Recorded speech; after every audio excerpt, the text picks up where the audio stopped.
Slamdown is sponsored by Body Slam and Jam and WWE Smack Talk.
Welcome to another episode of Slamdown Live. Normally we do a pay-per-view show sort of after the Impact Wrestling review, but I've done a bit different today because I stayed up and watched the whole of WrestleMania. I don't know if some people have noticed that I did tweet out while I was watching WrestleMania on my thoughts. I've got to admit, it was an amazing pay-per-view. It's mixed for me. In ways, TakeOver was better, but then in other ways, WrestleMania was better. I've got to say, it was better than last year's WrestleMania, in my opinion. To me, the whole show was a little bit unorganised. It felt like a lot of stuff was changed last minute. And you could tell they were running out of time as well by certain matches that ended too quickly. So the only really downfalls were some matches ended too quickly. Some matches were boring. The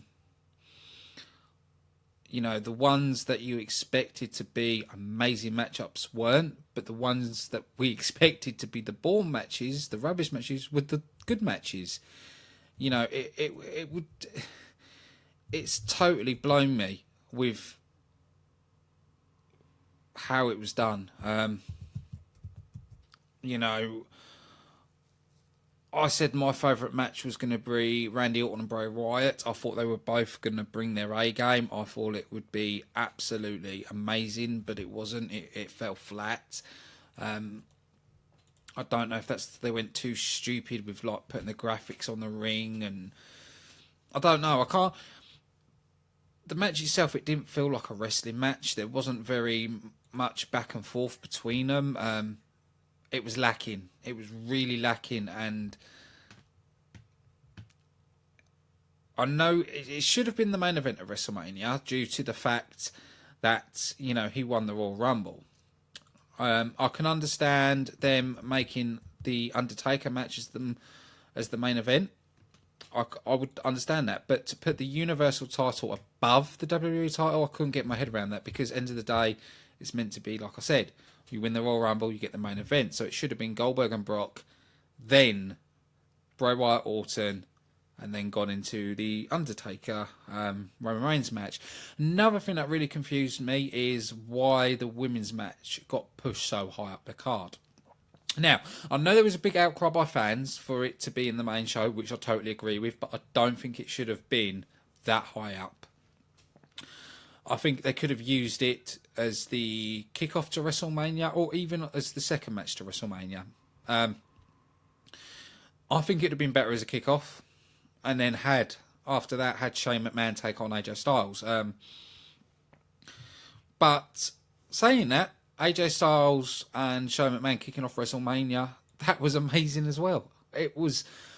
I was very sceptical about the match. You know, Shane's more of a risk taker, does insane bumps, but with this we really saw his skill, and which you don't really see from Shane. You don't really see him doing as what we call wrestling. You know, he does a few chops, maybe a couple of suplexes, and then does all the crazy stuff that we've known Shane McMahon for. But today, we saw Shane McMahon wrestle. And I mean, not just wrestle, absolutely was phenomenal. You know, I didn't realise he had that much talent. You know, it surprised me in a good way. And they could actually put Shane McMahon as a full roster member, and I'd be happy with that. We know it's not going to happen because his name isn't McMahon, but I'd be quite happy with that, and I could quite happily watch Shane wrestle day in, day out. But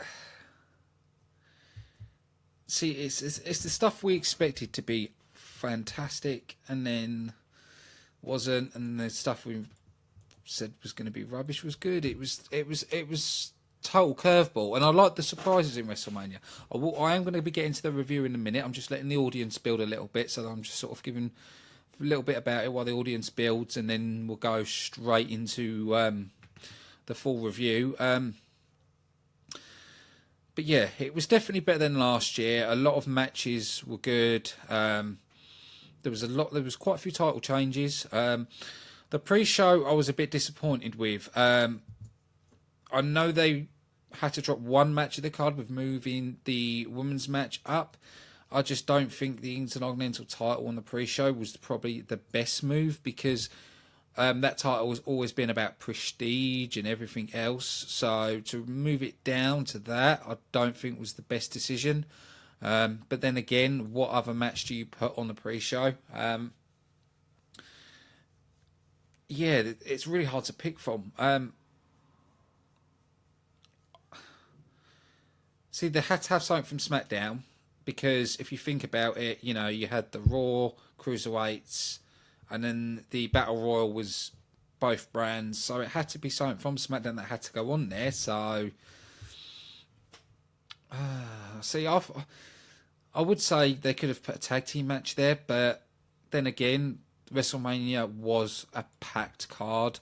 I've got a feeling next WrestleMania they might extend the show, give the show more time, because every time WrestleMania overruns, but I think this is the most it's ever I can't even get my words out. Overrun. I'm just. It's the only really way I can explain it. I've totally lost my words, and I will warn you, I'm still absolutely shattered. WrestleMania's took it out of me, so I probably will end up making mistakes, and I do apologise. But let's start digging into this card now. At the kickoff match, we saw Neville versus Austin Aries. Now, for me, this was a good, solid match. I would have rather seen this on the main card, but like I said, it was overrun. I would have liked to see Austin Aries win. I think it would have given the Cruiserweights a bit of a push. I know Neville's a phenomenal athlete, but I think Austin would have helped give it a bit more. And then they could have even done other rivalries, but at the minute it just seems like they want to stick it on Neville and build Neville up more. But it was a good match. I'm not going to really rate matches, but I'm just going to give them good or bad. So, yeah, it was definitely a good match of the pre-show. We saw the Andre the Giant Memorial Battle Royal, and I got my prediction wrong. I thought it was going to be Braun Strowman, someone like that. That's what I honestly thought, and nope, didn't happen. I was a bit surprised they gave it to Mojo Rawley. To me, Mojo Rawley's not a great athlete. I like him in the tag team, but I don't like him on his own. So I don't think that was the right move. But all in all, it was a good match. Nothing more I can say about that, really, to be honest. We saw Dean Ambrose taking on Baron Corbin. The match was actually quite a good, solid match. Like I said, it could have been quite happily been on the main card, but they put it on the pre-show. You know, like I said, you know, we outcried and wanted the women's on the main show. They did it. So this is why I think they've dropped this down. I wouldn't say it was a spectacular match. I couldn't say it was probably I think for me, for this match to be epic, I would have liked to have seen this in a hardcore match, or even, and I know it's an outside arena, but even if they brought the Asylum back, people who are not familiar, it was a match Dean Ambrose and Chris Jericho had. They could have done that with these two, and it would have given it a bit more. But for a pre-show match, it wasn't bad. You know, we saw Dean Ambrose still keeping the title. But yeah, it's I can't really say much more than that. And but don't forget to post in the comments, because I do read comments while I'm live and go through them. We saw the New Day make a Final Fantasy-inspired entrance at WrestleMania. They didn't really do much. And we didn't really have the spectacle like we normally have. We didn't have The Rock turn up or Stone Cold turn up. We didn't have any of that. You know, there wasn't much of what I call the riff-raff kind of thing, where you see The Rock and then Triple H. And we had none of that. It was mainly just matches and Pitbull singing. But like I said, the match was worth it. The one match that really disappointed me on the card was Kevin Owens, Chris Jericho. That was a disappointment. But let's get into this AJ Styles Shane McMahon match. Now, I was blown away by Shane McMahon's performance in the ring. His counters, the moves he was using surprised me. I did not expect that from Shane McMahon, because like I've just said a little bit earlier, he's more of a risk taker. He's more of a hard bump risk taker. But we saw him give it to AJ Styles, and to me, it's one of the matches of the night for me. It was a brilliant way to kick off WrestleMania. I would have liked it higher in the card, but compared to some of the matches on the card, the way they laid out, that was not too bad.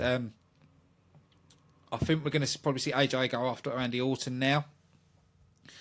But I don't know what's going to happen with Shane McMahon. I don't know if he's still staying with the WWE, because he does run his own business as well. So I don't know if he's going to stay with SmackDown or if he's going to move on.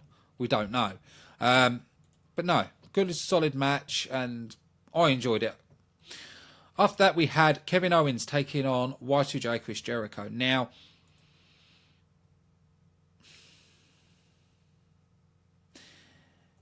I had a feeling Kevin Owens was going to win this, because I had a feeling that Chris Jericho was going to leave. I've said that for a while. I think Chris Jericho is leaving. It was a bit of a bore match. It wasn't nothing spectacular. It was a bit bland. It needed that little something to it. Yeah, it was good. KO won, but it wasn't. It didn't live up to the hype. It really didn't. So I can't say it was a good match, but I can't say it was bad. So I was just going to say it was normal. It was nothing. Yeah, that's all I can really say on that one. After that, we had the Raw Women's Championship Fatal 4-Way Elimination match. Now, I'm surprised that they took Nia Jax out so quickly. You know, the way they've built her up on Raw to do that.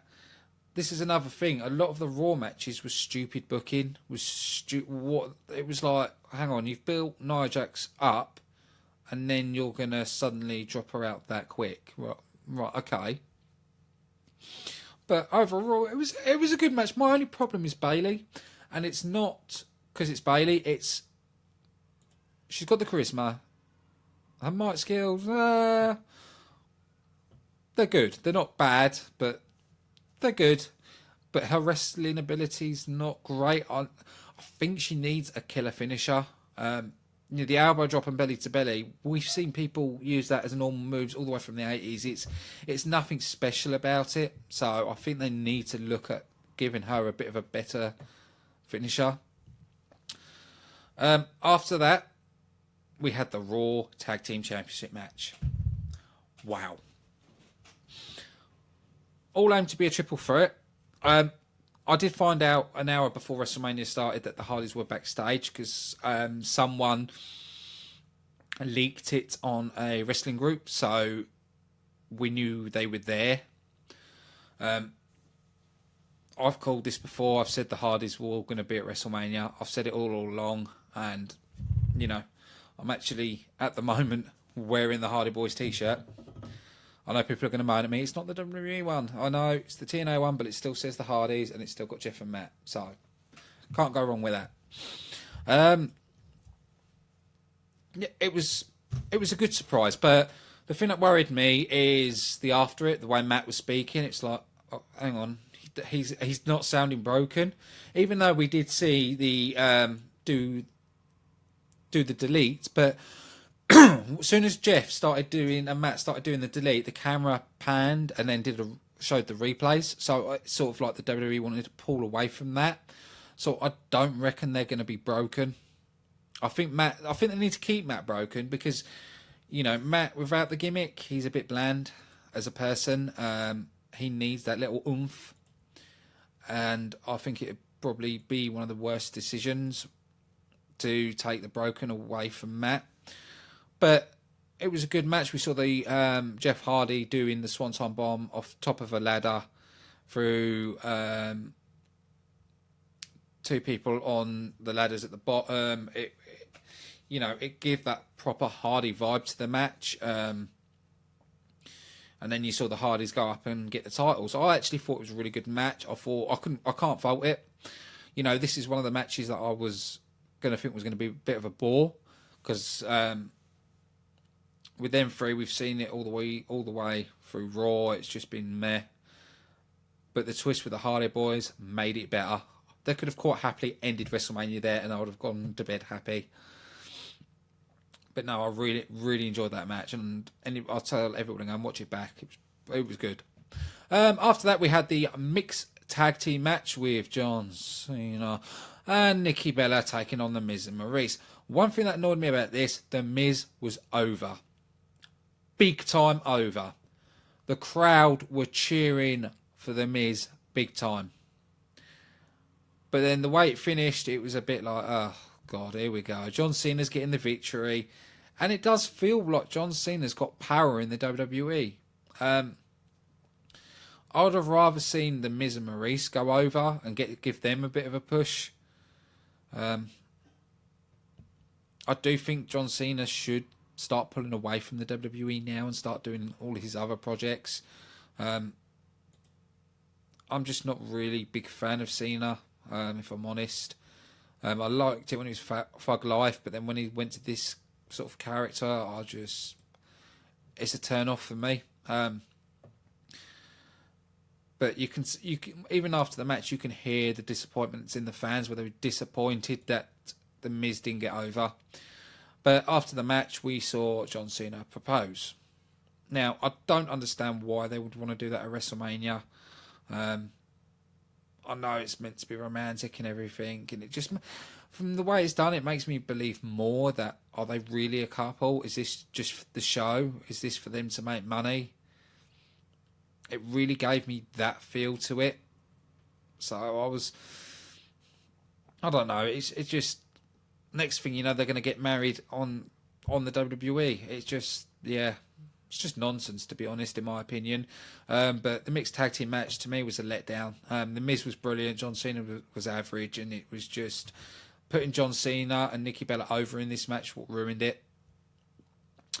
After that, we had the non-sanctioned match, Seth freaking Rollins taking on Triple H. Now, a lot of people expected there was going to be some run-ins. You know, I thought Samoa Joe might come in to help Triple H, and to counteract that, I thought Finn Balor would have come down to help Seth Rollins, which would have given it more of a hype, people would have gone cat crazy. The fans would have gone mental. If that happened and Finn Balor came down, everyone would have gone mental. People are saying, oh, he's been injured. Yes, he has been injured. He's fully recovered now. You know, he's doing live events. They could have done that. But even though they didn't do that, it wasn't needed either, to be honest with you. Watching the match, it wasn't needed. It was a very to and fro match. I couldn't stop watching it. I was hooked all the way through. It was better than what I thought it was going to be. Triple H's entrance to it, though, was a bit disappointing. I was waiting for, it's normally big and amazing and a spectacle, but it really wasn't. All we saw is these police cars come down and then Triple H coming down on a custom-made bike. That was about it. But the match itself, I was going to probably say, is another one of the top matches of WrestleMania. So far, it is the Raw Tag Team Championship match, the Shane McMahon match, non-sanctioned match are the top ones for me at the moment. I'm looking forward to Raw because normally Raw after WrestleMania is brilliant because the crowd is hyped. We've heard some of the chants in the past. They've just been hilarious. After that, we had Randy Orton taking on Bray Wyatt. Now, as we were coming to this, I kept thinking, right, okay, where's the SmackDown Women's match? Which did come a lot later in the card, but I thought it was too late in the card. I think the women's match should have been... They could have even put it after the non-sanctioned match, or even put it after the Raw tag team match. But they could have even put after the Raw's women's match, put the SmackDown match in there, then go for the Raw women's title, and then it's still sort of even between Raw and SmackDown that way. But I was a little bit annoyed that this isn't the main event, because the winner of the Royal Rumble always has the main event. So I'd have been quite happy with Roman Reigns and Undertaker being like the end of the showpiece. But before that match, it should have been Randy Orton, Bray Wyatt. Goldberg and Lesnar match shouldn't have been above that, nor should have the women's title match. But saying that, it was a bit of a rubbish match. It was more about visual effects and than wrestling. There was a few moves here and there. It was more the mind games, but it just felt weak. It was Bray Wyatt and Randy Orton can both bring it, but I didn't see that, and it's probably going to be one of the worst matches of WrestleMania for me. I was looking forward to this match, and I thought it was going to be one of the best, but I was highly disappointed. But I don't know whose decision it was to do it like that. I don't know if it was the backstage writers or whoever decided to write the match like that need shooting, to be honest. It was probably Vince McMahon, let's be honest. They probably thought it'd be amazing. It wasn't. After that, we had Brock Lesnar taking on Goldberg. Now, I was expecting Goldberg to win. Reason for this, you can't have Goldberg suddenly lose after he's been beating Brock Lesnar senseless. But Brock Lesnar won the match, and they did it the right way. Goldberg speared him through the barricade, took it to Brock, hit him with a jackhammer, Brock kicks out. Goldberg's like, what the hell? And then you saw the beast coming back. You saw the real Brock Lesnar coming in. The German suplexes he did on Goldberg non-stop, wearing down Goldberg. Then the F5. And then gets the victory. It was a good match. I'm not going to say it was brilliant. It was a good match. They did it the right way. I do think this is the end of Goldberg. I do not think we'll see him back in the WWE now. I think that was the short stint, and that's it. And I think he was doing this more for his family, so they get to see him in the ring. So they get to, they can say, oh, I've seen my dad wrestle. Yeah, but I think that's about it, really, on that match. Now, the women's title match. I can't understand why it was put there. I've already explained that, but yeah, okay. We saw Naomi, Alexa Bliss, Natalia, Carmella, Mickey James, Becky Lynch. Now, for this being so high up the card, I was expecting someone to be added to this match. I expected SmackDown to have a new signing that was going to come out and everybody go, oh my God. No, they didn't. It was rushed. It was poor. And it was awful. You could tell they were rushing it to get the quick finish. There was no build. You know, when they build the matches gradually, there was no real excitement. There was a couple of good moves Naomi pulled, but it was lacking. And, you know, what could have been a magnificent showpiece was awful. It was a disappointment. We saw Naomi win it, but like I said, it was disappointment. I'm just having a quick look to see how many titles, all the titles changed hands. So we saw the Universal Championship was Brock Lesnar, got the title on that. Randy Orton became new WWE champion, new Raw Tag Team champions. So there was only two titles that haven't changed hands, and that was the Raw Women's and the Intercontinental. All the other titles changed hands. Oh, okay. Then it led to our main event, Roman Reigns taking on The Undertaker. Now, this is a very controversial match. A lot of people are not happy with Roman Reigns taking on The Undertaker, but there has been stories that I have read where The Undertaker hand-picked Roman Reigns. So, this is why I'm not going to be too mad at it. You know, it seems like Undertaker's wanted to pass the torch to him. You know, like the streak. The ending of the streak, that was Undertaker's choice. So, you know, we could keep whining about it and stuff like that, but it was Undertaker's choice, you know, end of the day. It was a good, solid match. You could see that the Undertaker was out of shape. You could see that he couldn't move like he used to. To be honest, he looked awful.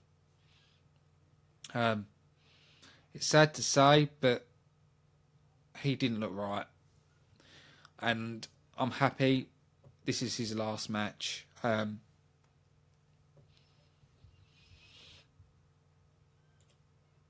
just hope that they end it like this. You know, it's...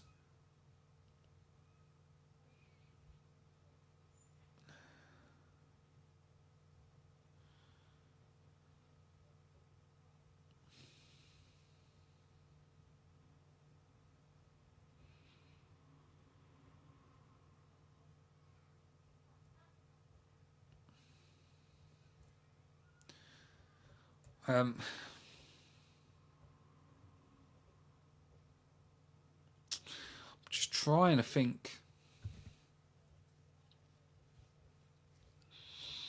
the best way to put this. Me personally, I wouldn't have liked Roman Reigns beating The Undertaker, but like I said, it's Undertaker's choice, but I think the way it ended was probably the better way for it to end. We know we're not going to see The Undertaker again. You know, this was his last. Try not to get emotional here because I've watched the whole of The Undertaker's career, and to me it's quite emotional for me because I'd never wanted to see The Undertaker go. This is why this is why I was dreading talking about this match, because when I watched it, I did get very emotional. You know, Undertaker's was the icon for WWE. I'm still slightly gutted that we never got to see Undertaker and Sting. I think they should have done that instead of Triple H and Sting. You know, that would have given us our dream match. But so it is, rest in peace for Undertaker.